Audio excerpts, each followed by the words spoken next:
Focus. Why is Hollywood so disgusting? Because it's made up of filthy degenerates.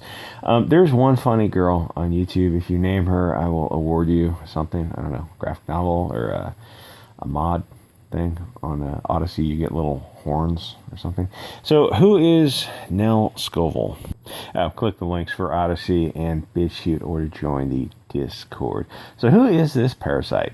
Your basic SJW, a manipulator who acts like acid on any system that she comes across. If she sees people having fun, that's what SJWs are in general. They see people having a good time. They see in-group preference, high trust situations, people just having fun, doing their own things. They immediately think, how can I destroy this? How can I take happiness away from this group? Why? Because they're miserable people. So what the normie doesn't understand with her sociopathic statement is she doesn't see you as human. You're cattle to bring them money. If a natural disaster hit LA or New York, they would care because that's their people. Women most affected by asteroid hitting the earth. The most dehumanizing thing about this that I've read on Twitter was that they should care about the tornado because there were black people in the town.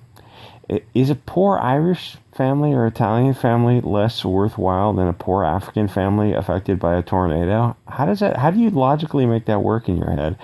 That literally is how SJWs think, which is why I keep telling the beautiful people of the light to start getting tribal. You have to play by the rules of the game. I wish it was different. I'm not just saying that. I wish it was, but it's not.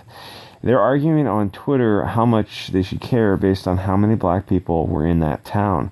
They don't love black people and don't for a minute think they do. They just really hate whites, and they're using one as a puppet against the other. So the sooner the middle of the political bell curve accepts this, the better. In America, it's turning to tribalism. You can drop politics behind you. Your tribe is your politics. Things are going to get really weird. You want to decide what tribe you're on right now. This chick is one of the Muppet ladies, but you can safely assume that anything after 1990 in terms of kids' entertainment is going to be cancer. Really, we need like a Christian or a Euro nationalist kids programming network so that we can have an approved list of movies for kids and adults that weren't filthy, degenerate cancer made by these people who visit that island type of people. Gee, why is the Maxwell coverage so light? Seems odd, right? It's a major trafficking issue of the underage. Seems like that should be front page every day. No, the coverage is really light on Maxwell. Probably because the media is made up of people who are the same vermin as Maxwell Epstein. There's a guy at CNN, like, let's check those flight logs. Oh, no, let's quick, shiny object, divert to something else, climatology or something. There's a guy at CNN who was just arrested for Epstein stuff. Remember that Nickelodeon guy who played the degenerate in the John Cusack movie about skiing down a mountain of cocaine to hook up with the French girl and race some Japanese guys in a station wagon? Or Kurt strobing Eichenwald jerking off to Tentacle Prawn? Or Jeremy Tubin jerking off to his coworkers, who are the ugliest people I've ever seen, so credit to him for that. That is the jerk-off challenge. He won. They hired Tubin back at CNN. I wish there was a punchline to that. There's not. The most trusted name in media has a guy who's jerking off to his coworkers. Is it the end of the world? No, but he shouldn't have been hired back for that. I don't know what to say. It's like it doesn't, like, you can't parody something that's beyond parody. Yeah, you're living in clown world, and no, there's no political solution. There's no path forward when almost all the mainstream media is run by people who want to put us in gulags for re-education. Oh, and there's nothing lamer than groups of journalists lecturing us on atmospheric and geophysics when they failed differential equations. I guess now, after I said that, I guess they never actually took differential equations. We're taking science for the humanities majors. Oh, okay. I mean, why not just take science for engineering and science majors like the rest of us? She says later on in this thing, she goes, "Oh, we need solar power." Like, can you tell me something about solar power? No. No. Can you tell me anything about power in general? Anything? Can you tell me about the science and the business of power generation? Anything? Can you tell me anything? The first thing. Solar power is free. Yeah, but how do you gather it without spending more than you get out of it in terms of the environmental impact? I don't have an answer to that. Then why are you making statements as if you do? Go get a, I'm not even saying go get a PhD in physics, but at least go get a lower degree in something, chemistry, physics, whatever. Kids programming, these are like the dumbest people on earth, and it's Dunning-Kruger because they way overestimate their abilities. Somebody on CNN told me about the science. Yeah, but do you understand anything they just said, or did you ask for sources? Because, like, sources... Well, anyway, kids programming is aptly named. It seemed to be 100% run by Marxists, and it's been so long since I read up on Moses Mordecai Levy. When you're young, you start reading into that kind of stuff and, like, all the philosophy crap that you think is interesting when you're, like, 20. And then you realize, you read this stuff, and it's like, oh, this is great. And then it slowly dawns on you like, oh, people don't act like this in the real world like they act in Engels and Levy's books. Like, this is just fiction. This is a nice fiction. But you look around, you're like, there's no way you could sustain this for more than, like, 5 years before it implodes on itself. Either they're naive or they're lying. Hollywood seems to worship them, but Hollywood also were totally cool with Weinstein and the rest of those degenerates. Please, Hollywood, lecture us on morals while you do drugs and vacation on that island.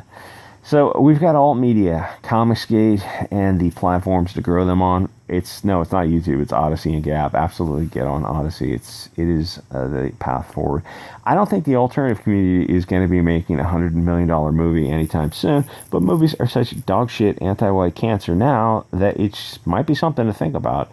Crowdfunding movies at like the sub $10 million level. If something doesn't serve the market for a long enough time period, then the alternative will pop up to seize that market share. There's money out there, and it's sitting in people's pockets because you're just not giving them what they want.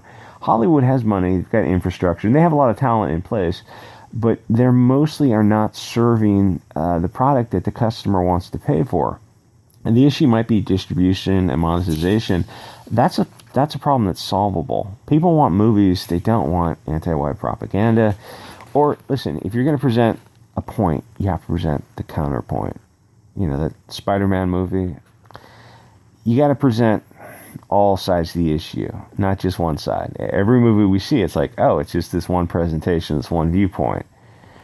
That's why people are dipping out of movies. People are not, as it turns out, people are not going back to the theater. You know, it's a little bit of the, you don't want to sit next to the next Typhoid Mary.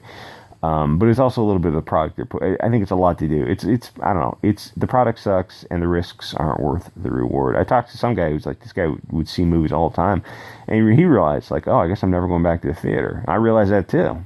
So anyway, and I mean, there's nothing like seeing a movie at a theater because you get the immersive effect and you don't have your cell phone in front of you. Where you're like, oh, I can watch at home. I've got a great sound setup. It's like, yeah, the psychology is different. There's just no way to get around that. Anyway, so this idiot inserts herself into a situation with Letterman, and her thing was she was trying to get more women writers on shows. The obvious problem is that women aren't funny. The few rare women that are funny will admit the same thing. It's not some insane hyperbolic statement I'm making. You're never going to have equity with women writers because the biology is different. There are 1,000 times as many funny men as women. Don't get me wrong, there are a few out there, but you have to dig through thousands of unfunny women who think they're funny. No, Sarah Silverman, you were just an average comedian. You had a great body, and she had this innocent, squeaky voice that was a juxtaposition to her insanely racist jokes. But if you actually look at her writing, it was just average. Same thing with Chelsea Handler, who actually I thought she was pretty decently funny. They were skinny women with big tits. They were funny, but they were club average funny, not get their own shows funny. That's the power of big tits on a skinny frame. I mean, that's like 80% of the battle. And the other part is you got to hire good writers, and the delivery's on them. But they were very good at that. There is, like I said, there's one funny woman on YouTube, and I'm not going to name her because that's simping, and simping is the G word for lighthearted and frivolous. But if you name her, let me know in the comments, and I can award you something. Now I think of it, it's like, is it that hard of a question? Because YouTube's kind of a small, our circle of YouTube's kind of small, and there's Not that many. There's really only one funny woman now that you think about it. Anyway, like, comment, subscribe. Check me out on Odysee, Bit Chute, join the Discord, or support the channel through Coffee, PayPal, Patreon, or through crypto, or on Odysee. You can donate in like these microtransactions, which is nice because it's easier for someone to donate, a quarter than it is for like a $3 coffee donation. But definitely get on Odysee regardless, because it's the censorship on YouTube. Surely you must have noticed it by now. If you're looking for live streams at night and you realize, like, oh, there's like there's two live streams maybe a few times a week that are any good, and even then they've got to hold themselves back so far. It's like they're not really saying, they're recycling a lot of material. And it's like, you go on Odysee and there's guys, I can't even name their names on YouTube because it'll trigger the algorithm. There's a live stream every night on Odysee, like the stuff that was all those people who were kicked off YouTube are now live streaming on Odysee because it's monetized, and you've got free speech over there. So anyway, check it out. I will see you guys all next episode.